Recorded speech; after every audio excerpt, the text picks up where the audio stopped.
Carta à igreja em Sardes.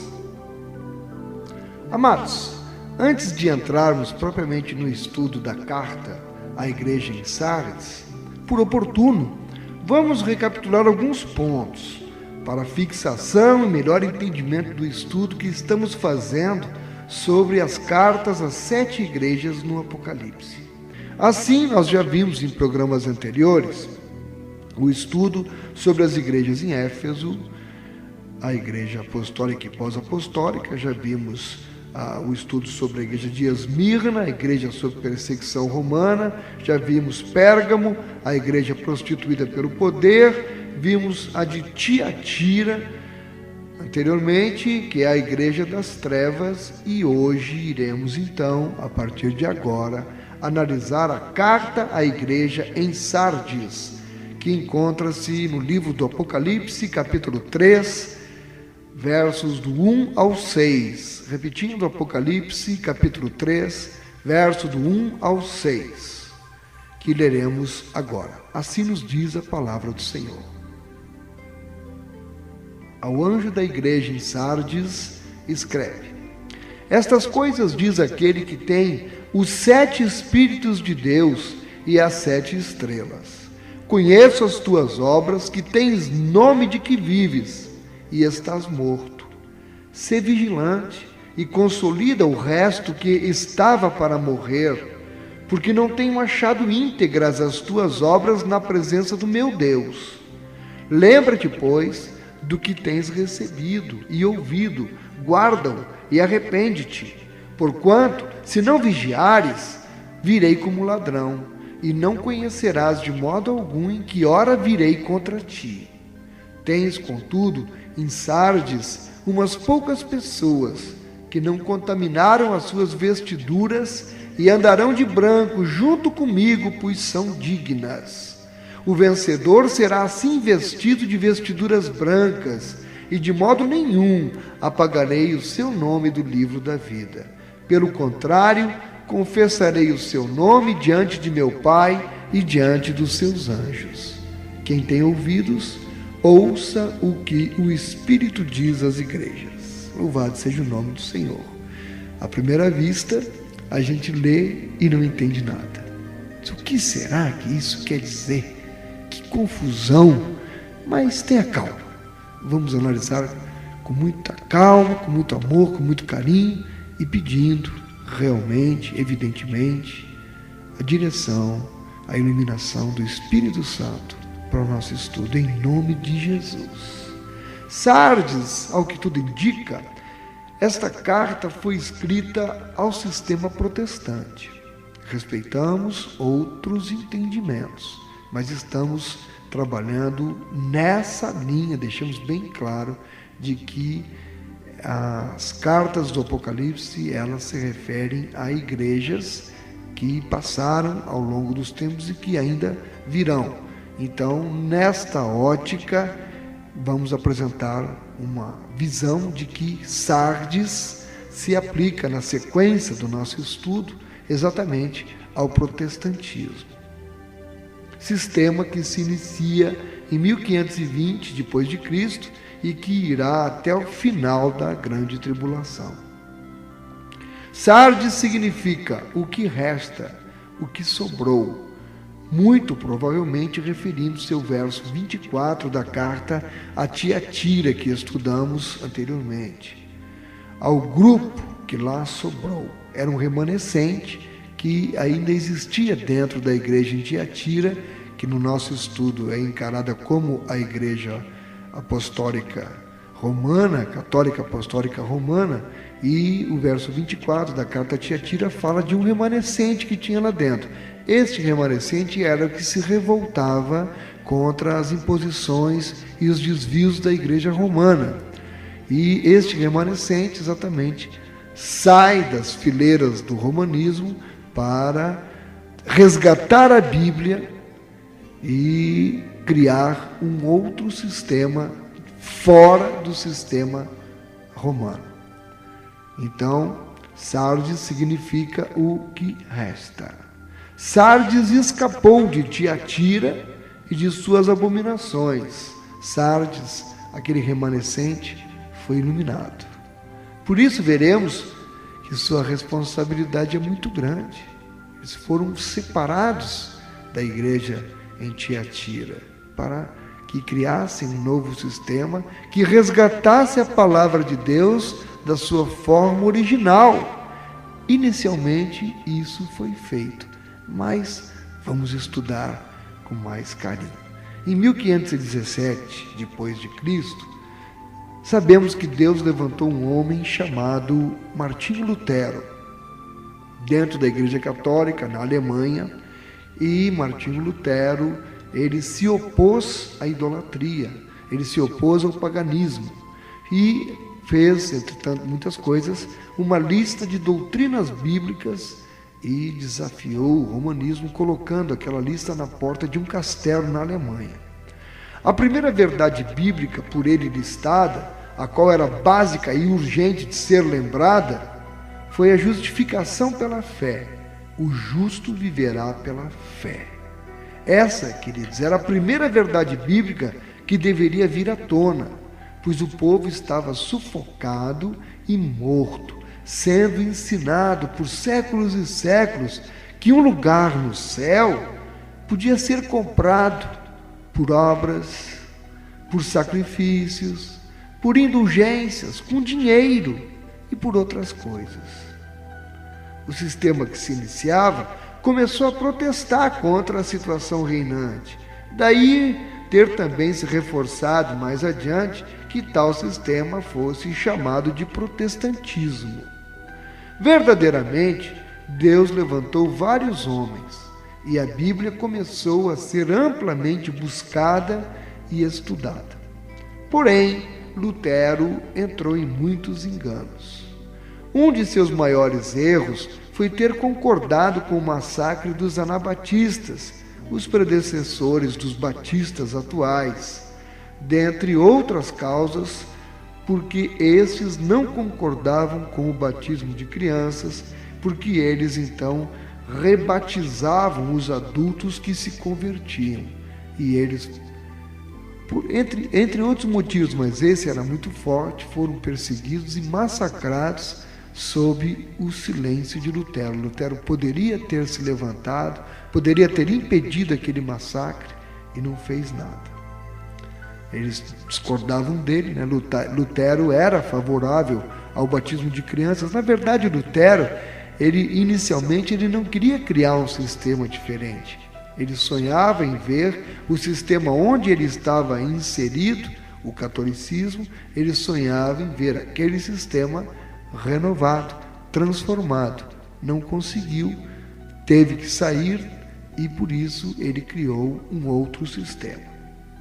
Satanás, nessa época, usou outra tática. Ele, que já havia tentado destruir a igreja pela violência e não conseguiu, ele que introduziu o paganismo na igreja e conseguiu destruir grandes obras com isso, agora Deus levanta de novo sua palavra. E Satanás não iria conseguir arrancá-la do povo, e não conseguiu. Então, o que é que Satanás fez? Atacou a doutrina, dividindo o povo de Deus. Preste muita atenção, muita atenção. Em Mateus, capítulo 12, verso 25, na parte B, Jesus ensina: todo reino dividido contra si mesmo ficará deserto, e toda cidade ou casa dividida contra si mesma não subsistirá. Dá para entender por que Satanás, atacando a doutrina, conseguiu fazer grandes divisões na igreja que se formava a partir de Lutero, que acabara de nascer de novo. A igreja que reviveu com a mensagem da salvação pela fé, quase foi enterrada novamente, porque havia um clima de guerra entre os próprios irmãos, porque acatou novamente doutrinas de homens, se afastando da palavra de Deus. Lamentavelmente, isso não só aconteceu naquela época. Ainda hoje, a igreja é invadida por doutrinas de homens e a igreja permite que se afaste gradativamente da palavra de Deus. Se não, vejamos, queridos, o que é que nós estamos vivendo e vendo hoje na igreja de Jesus Cristo? Nós estamos vendo o joio misturado ao trigo, conforme estava previsto realmente, mas o verdadeiro crente em Jesus Cristo misturado com o falso, os falsos misturados aos verdadeiros, e o pior é que os verdadeiros, os nascidos de novo, começam a ver tanta apostasia nas doutrinas, nos usos, nos costumes das igrejas, a doutrina dos homens com tamanha força, que até os verdadeiros filhos de Deus se acostumam e, o que é pior, seguem a maioria. São seguidores de homens, não são seguidores de Jesus.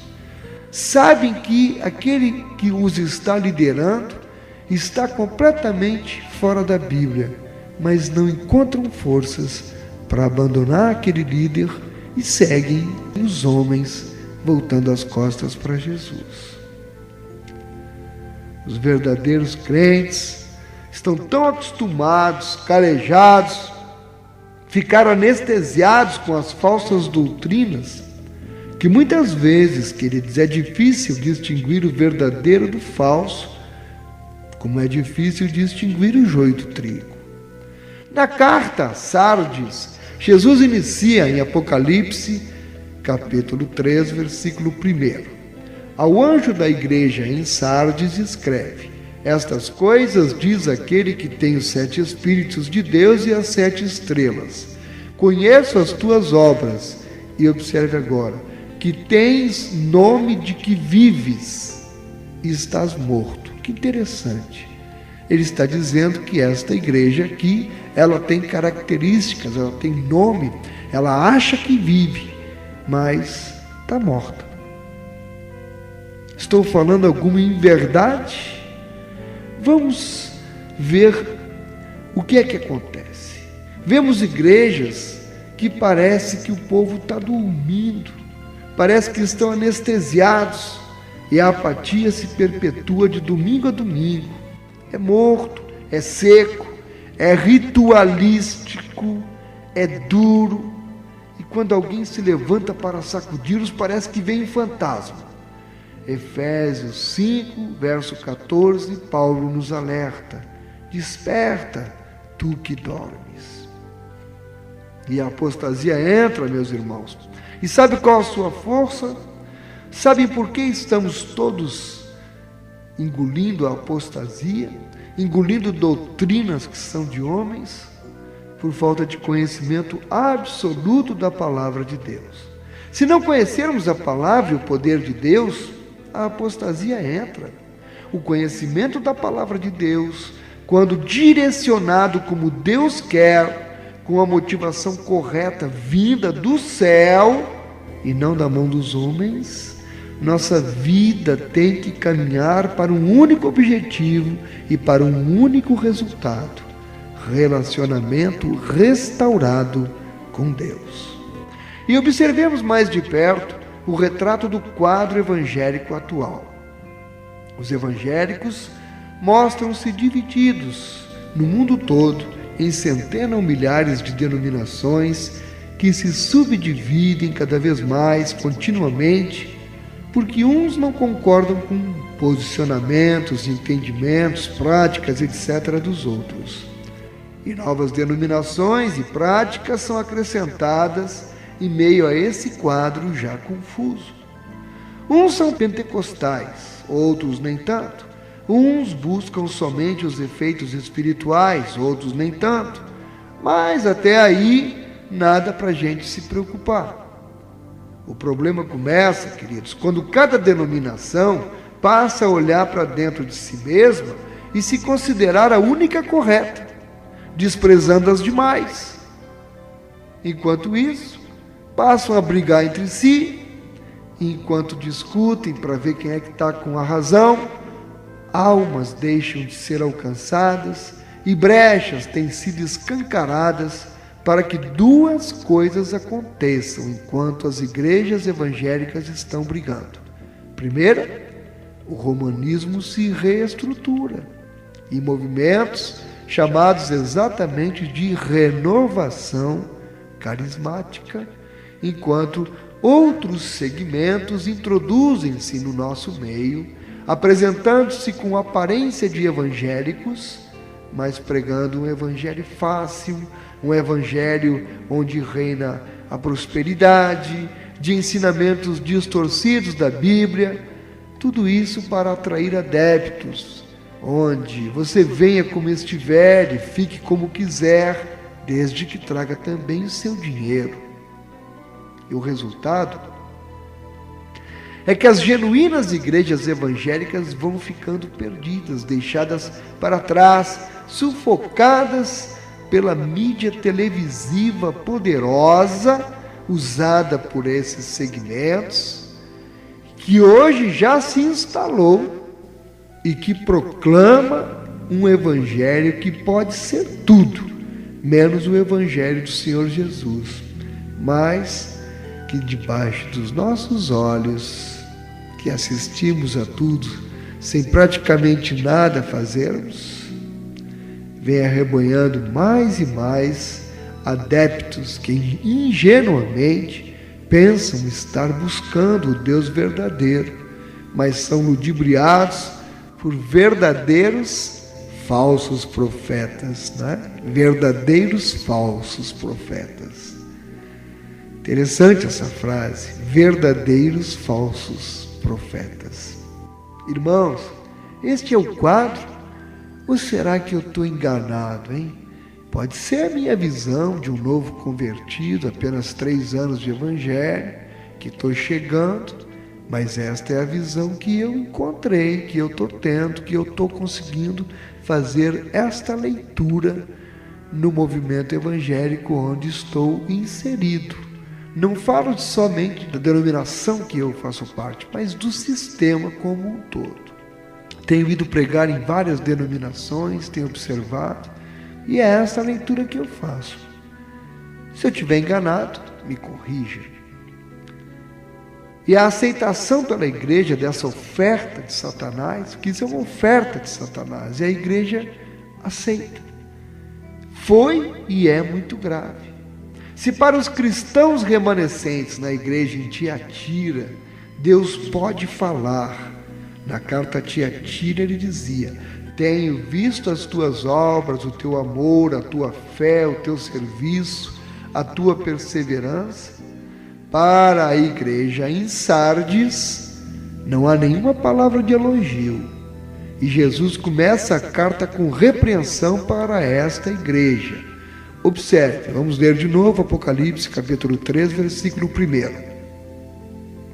Ao anjo da igreja em Sardes escreve: estas coisas diz aquele que tem os 7 Espíritos de Deus e as 7 estrelas.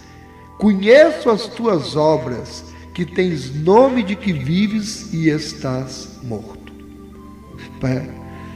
Para Tiatira ele fala diferente. Para os protestantes, para Sardes, Deus começa com uma mensagem muito triste e muito dura. Tens nome de que vives e estás morto. O que será que isso quer dizer para nós, hein? Irmãos, onde estava a igreja de Jesus que brigava entre si enquanto os carismáticos avançavam, enquanto a teologia da prosperidade crescia e invadia o nosso meio? Onde estavam as igrejas tradicionais, fundamentalistas? Onde estavam? Estavam mortos? Enquanto Satanás mais uma vez enfiava seu dedo sujo com mais uma oferta satânica para desviar o povo de Deus do verdadeiro caminho. Irmãos, para o romanismo, Jesus se apresenta assim, o Filho de Deus. Lembra? Mas para a igreja que se diz chamar pelo nome de Jesus, mas que está toda misturada, que pensa que tem vida, ele se apresenta assim. Isto diz aquele que tem os 7 Espíritos de Deus e as 7 estrelas. Que curioso. Para Tiatira ele diz, o Filho de Deus. Nós já estudamos isto, sabemos por que ele se apresenta como o Filho de Deus. Porque naquela igreja o Filho de Deus foi substituído pela Mãe de Deus, pela Mãe de Jesus. Mas na igreja de Sardes, ele diz que tem os 7 Espíritos de Deus e as 7 estrelas.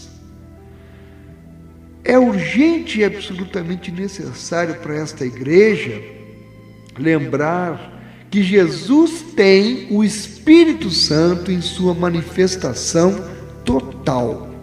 A manifestação do Espírito Santo através de Jesus na sua igreja é total. Amados, a igreja que se iniciara no século XVI, logo no início, praticamente excluiu a obra do Espírito Santo dada em Pentecostes. Por isso Jesus se apresenta como aquele que tem os 7 Espíritos de Deus.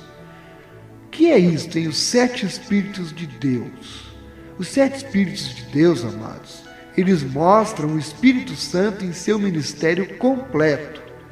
E eu descobri um texto maravilhoso em Isaías, capítulo 11, versículo 2, onde ele nos mostra exatamente lá em Isaías estes 7 Espíritos de Deus que agora Jesus resgata em Apocalipse exatamente na igreja de Sardes, que representa a igreja protestante. Vamos ver? Isaías capítulo 11, versículo 2. Ouça, que interessante. Assim diz a palavra do Senhor. Do tronco de Jessé sairá um rebento, e das suas raízes um renovo. Repousará sobre ele o Espírito do Senhor, 1, o Espírito de sabedoria, 2, e de entendimento, 3, o Espírito de conselho, 4, e de fortaleza, 5, o Espírito de conhecimento, 6, e de temor do Senhor, 7. Incrível, né? Os 7 Espíritos. Vamos entender melhor, segundo a própria Bíblia, Isaías, capítulo 11, versículos 2, nos faz uma profecia quanto ao Messias, isto é, Jesus. Veja, ele diz, do tronco, ou seja, da raiz de Jessé. Todos sabemos que Jesus é descendente da raiz de Jessé. E ele diz que dessa raiz de Jessé sairia um rebento, um filho, né? Jesus aqui, e que de suas próprias raízes, ou seja, do próprio Jesus, sairia um renovo. E que repousaria sobre ele 7 Espíritos, ou seja, 7 é o número da perfeição, o ministério completo do Espírito Santo. E ele diz, quais são estes Espíritos, qual é este ministério completo? Vamos rever? O Espírito do Senhor, que é o primeiro, o Espírito de sabedoria, o segundo, e de entendimento, o terceiro, o Espírito de conselho, que é o quarto, o Espírito de fortaleza, que é o quinto, o Espírito de conhecimento, que é o sexto, e o Espírito de temor do Senhor, que é o sétimo. Essa complexidade que hoje temos de igreja em sua mistura, até muitas vezes fala do Espírito. Diz que crê no Espírito Santo, porém muitos não creem na manifestação completa dos 7 Espíritos de Deus. Não é o Espírito Santo em sua obra completa, ela o exclui de seu meio. Entenda isso. Eu não estou falando de nenhuma denominação específica, mas do conjunto formado por todo este bloco de denominações, que se apresenta hoje toda com o nome de denominações evangélicas. Por que é que nós concluímos isso? Porque sabemos que a apresentação de Jesus na carta em questão é que é o remédio da igreja. Para a primeira igreja, Éfeso, além de Jesus falar que tem as 7 estrelas, ele diz que anda no meio delas. Estas coisas diz aquele que conserva na mão direita as 7 estrelas e que anda no meio dos 7 candeeiros de ouro. Isso ele escreveu para Éfeso, que era a igreja apostólica. do século I. Mas para Sardes, a igreja que no nosso estudo representa o protestantismo, ele diz: essas coisas diz aquele que tem os 7 Espíritos de Deus e as 7 estrelas. Ouça, Jesus diz que tem os 7 Espíritos e que tem também as 7 estrelas. Aqui Jesus está falando: vocês podem voltar para mim. A igreja pode voltar para o princípio, pois Jesus tem as 7 estrelas. Mas a volta tem que ser com o remédio proposto. Jesus está oferecendo o quê? Os 7 Espíritos de Deus como remédio para essa igreja morta. E quais são estes Espíritos? O Espírito do Senhor, o Espírito de sabedoria, o Espírito de entendimento, o Espírito de conselho, o Espírito de fortaleza, o Espírito de conhecimento e o Espírito de temor do Senhor. Amém? Amém. Prossigamos. Na sequência da carta, Jesus diz também em Apocalipse capítulo 3, verso 1: conheço as tuas obras, tens nome de que vives e estás morto. Irmãos, há um dito popular que diz: aquela pessoa já está morta, só falta se deitar. Conhece? Você já ouviu isso? Eu ouço muito isso. A pessoa está andando, está em atividade, mas a gente olha para ela e diz que ela já está morta, que só falta se deitar. Pense comigo. Atividade é o que não falta no meio evangélico. Há atividades, há movimento, parece que está vivo de tanto movimento, mas está morto. Há comitês, juntas, concílios, campanhas, reuniões especiais, etc. Não que não deva haver atividades. Porém, queridos, me entenda com amor. Temos sempre que fazer esta pergunta: isso tudo está levando a quê? Para que isso está servindo? É para realmente aproximar o povo de Deus ou é apenas parte de um ritual, uma religiosidade, que as pessoas se acostumam e de domingo a domingo fazem sempre a mesma coisa, mas estão longe de Deus? Seus corações não estão com Deus. Isso nos leva a um crescimento espiritual. Essa que é a questão. Porém, às vezes, amados, as atividades são tão grandes que ficamos de língua de fora de tanto correr, mas não vivenciamos a intimidade com Deus. Reparem na vida de Jesus. Jesus nunca estava correndo, mas também nunca estava parado. A vida de Jesus na terra era serena, calma, serena e tranquila. O sistema está morto, mas não faltam atividades. No reino de Deus, ter atividade nunca foi sinônimo de ter vida. Tudo que é programado em uma igreja deve ser direcionado para nos levar a uma intimidade maior com Deus. Fazer o culto apenas pelo culto, o louvor apenas pelo louvor. Qualquer atividade não direcionada a ter uma intimidade maior com Deus nos traz exaustão ao corpo, mas quando está na direção certa, não traz cansaço, porque há sim uma restauração do Espírito Santo. Eu posso até cansar, mas eu amanheço renovado pelo Espírito Santo na minha vida. Louvado seja o nome do Senhor. A capacidade que temos de criar atividades, principalmente na igreja, é muito grande, mas o primeiro amor vem em primeiro lugar para Deus.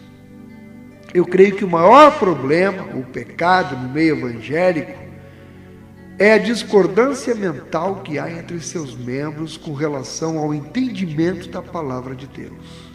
Um entende de um jeito, outro entende de outro, e assim cria-se novas doutrinas, novas denominações, novas contendas e novas discussões. E isso é muito grave. A repreensão contida na carta à igreja em Sardes é tão drástica, pois o problema é muito grave e difícil de ser percebido pelos seguidores desse sistema. E quando há uma concordância mental com as verdades bíblicas, entendem realmente o que a Bíblia quer dizer, estão mortos, porque a Bíblia, nesses casos, fica no cérebro e não desce para o coração, porque os crentes ditos nominais não têm nenhuma intenção de pôr em prática aquilo que vem na Bíblia.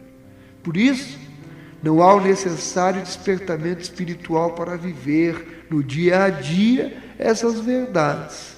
Crente nominal conhece tudo da Bíblia, mas não vive o que a Bíblia ensina. Teve o novo nascimento? Não teve. Amados, circuncisão é a do coração, no espírito, e não a da letra. Vamos para Romanos capítulo 2, versos 28 a 29. Porque não é judeu quem o é apenas exteriormente, nem é circuncisão a que é somente na carne.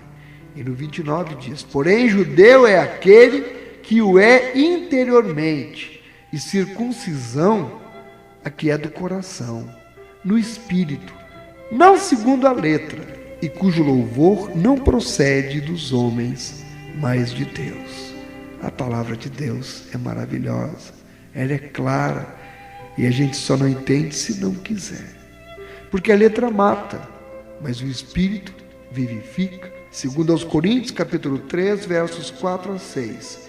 E é por intermédio de Cristo que temos tal confiança em Deus, não que por nós mesmos sejamos capazes de pensar alguma coisa como se partisse de nós. Pelo contrário, a nossa suficiência vem de Deus, o qual nos habilitou para sermos ministros de uma nova aliança, não da letra, mas do Espírito, porque a letra mata, mas o Espírito vivifica. E ainda, em 1 aos Coríntios, capítulo 2, versos de 1 ao 5, onde nós podemos ver o caráter da pregação de Paulo.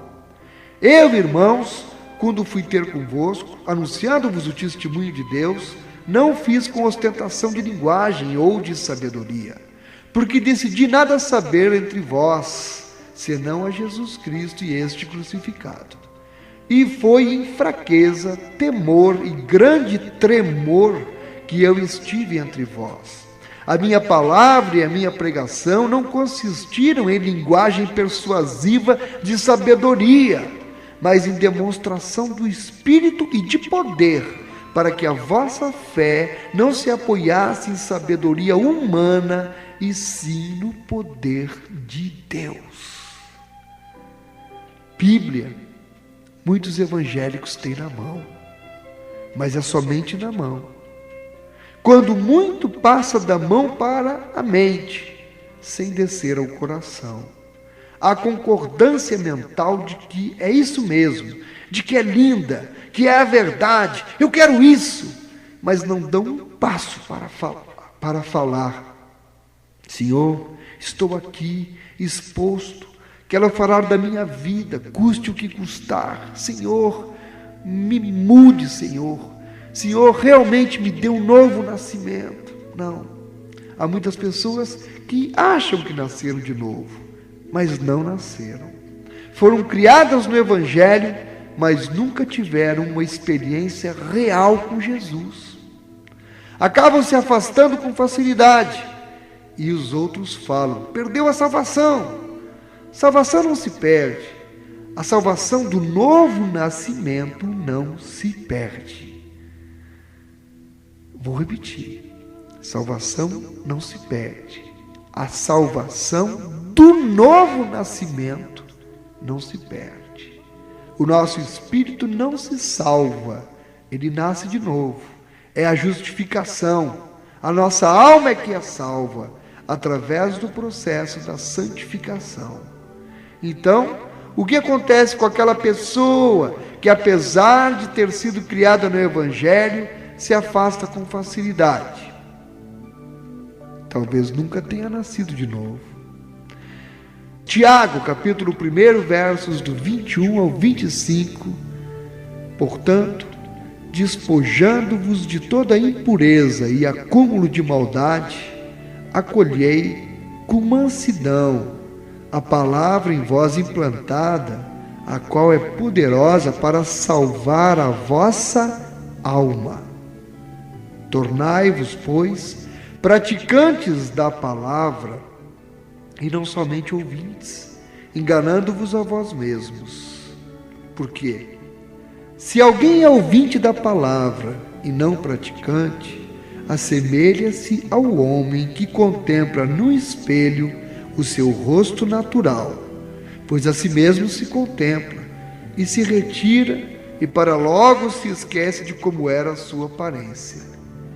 Mas aquele que considera atentamente na lei perfeita, lei da liberdade, e nela persevera, não sendo ouvinte negligente, mas operoso praticante, esse será bem-aventurado no que realizar.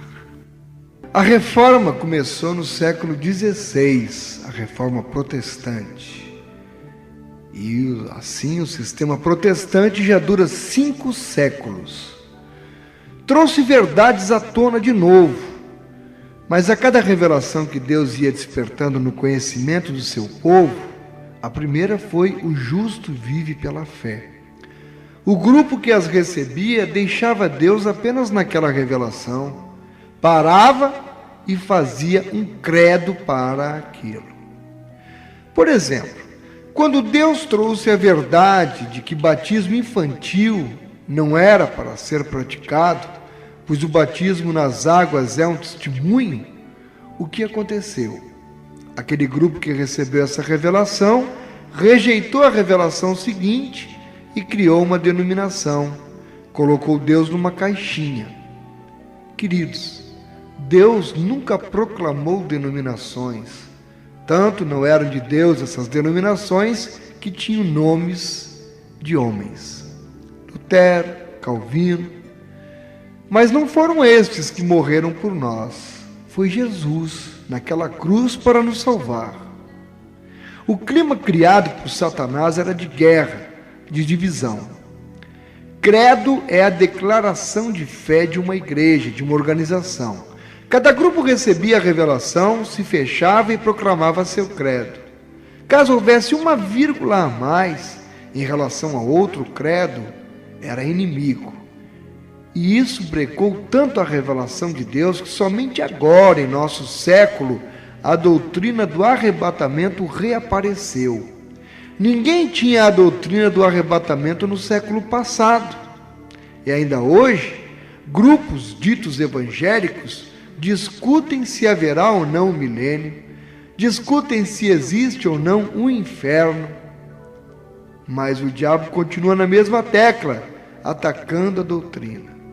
Hoje, os que têm a Bíblia como única regra de fé e prática e verdade são considerados os loucos do universo. A nova era está divulgando maciçamente isso. Saber alguma coisa da Bíblia lhe qualifica como louco aos olhos do mundo. Irmãos, a igreja de Sardes recebeu muito, mas está sendo infiel como sistema. A carta sempre está se referindo ao sistema, porém, na sua essência, fala aos vencedores. Ouça, na nossa sequência do estudo, o Apocalipse, capítulo 3, os versos de 2 ao 3. Sê vigilante e consolida o resto que estava para morrer, porque não tenho achado íntegras as tuas obras na presença do meu Deus. Lembra-te, pois, do que tens recebido e ouvido, guarda-o e arrepende-te.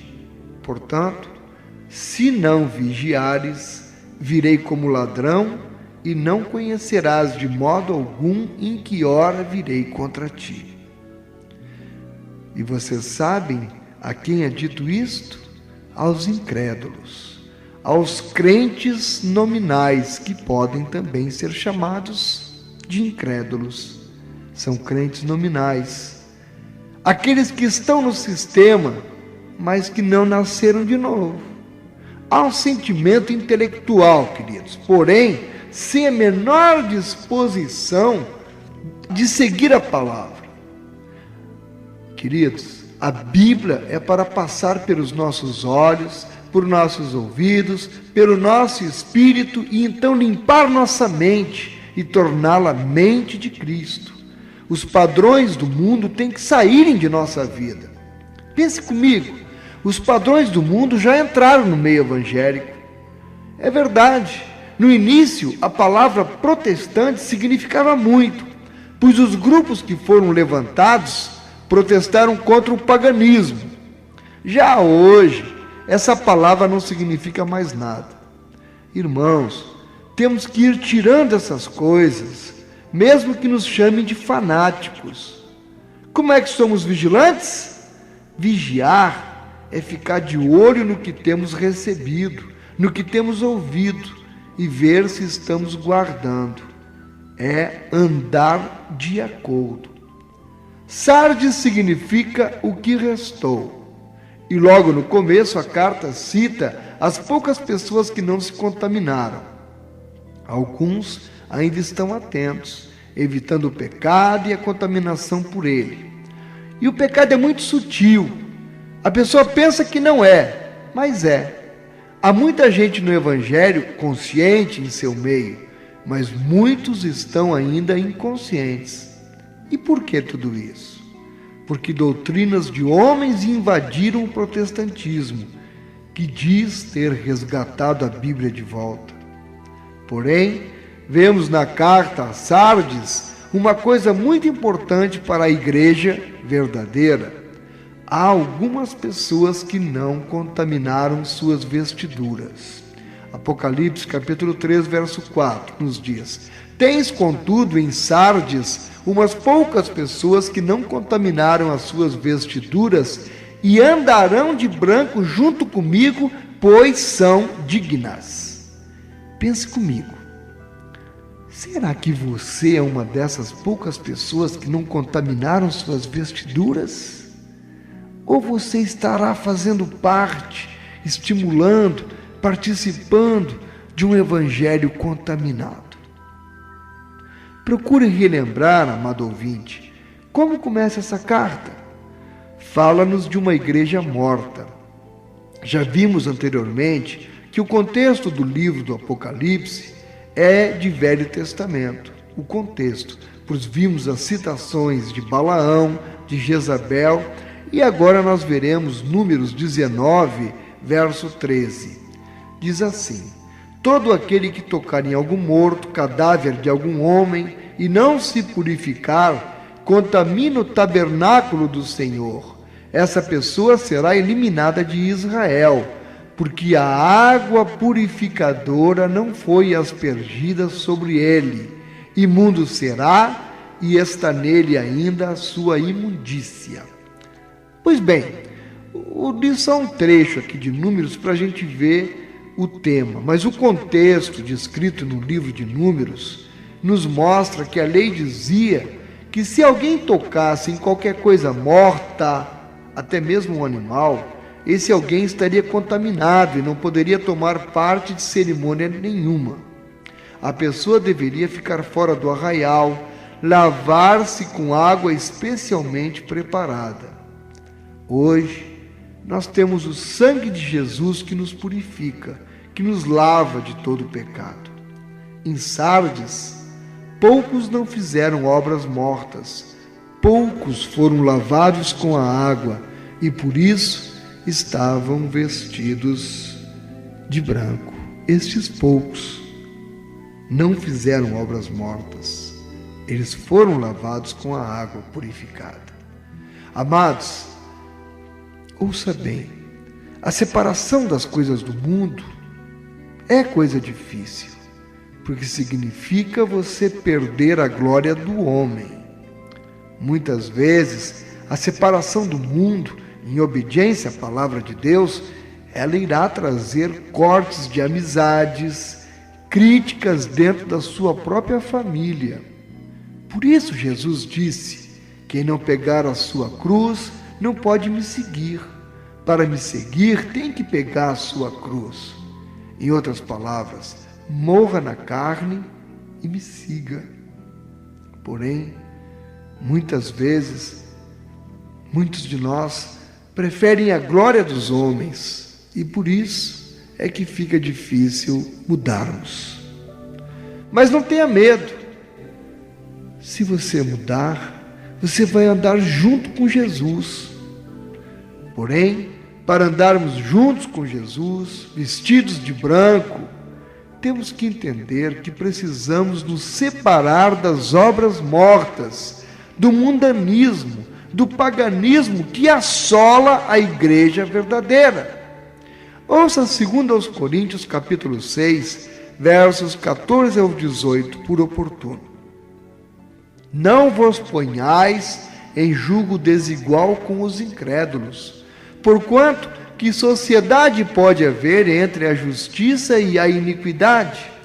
Ou que comunhão da luz com as trevas?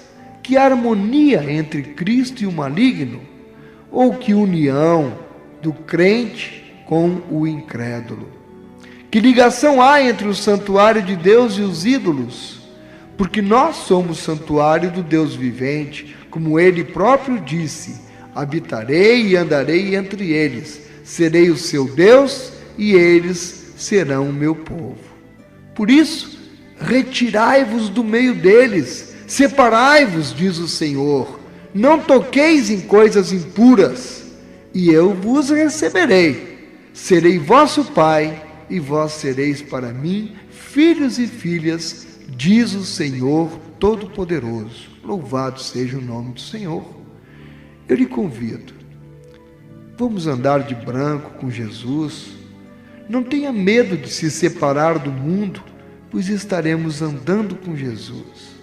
Vestiduras brancas são as obras de justiças que Deus preparou para que andássemos nelas, através da força do Espírito Santo.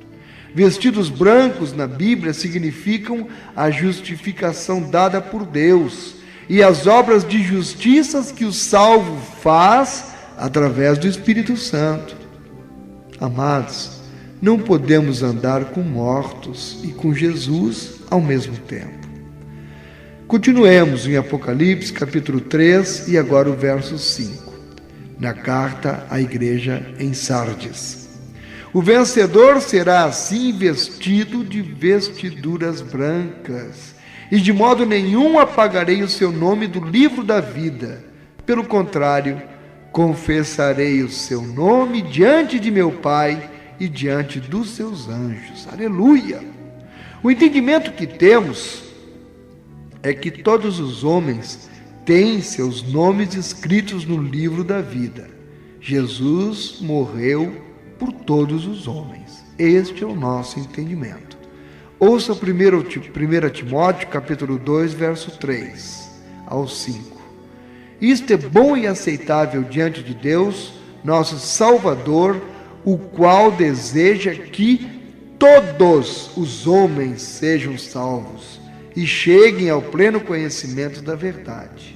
Porquanto há um só Deus e um só mediador entre Deus e os homens, Cristo Jesus, homem.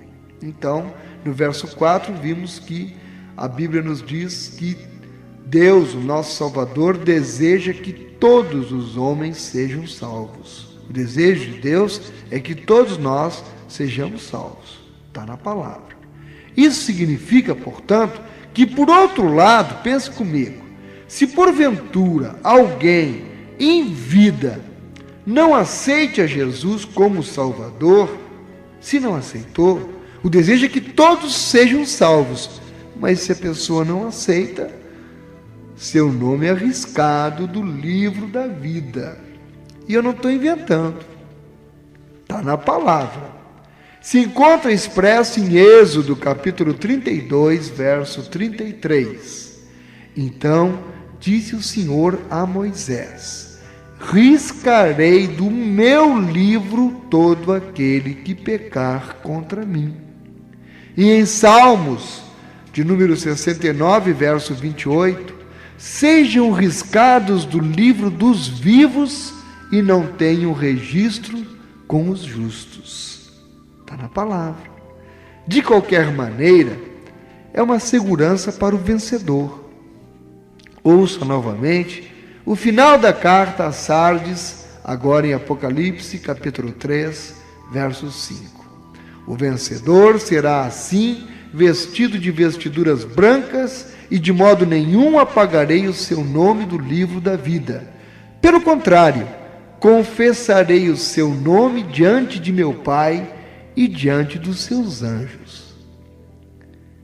Irmão, irmã, você que me ouve, eu lhe pergunto, você quer continuar fiel a Deus? Você quer continuar fiel à sua palavra?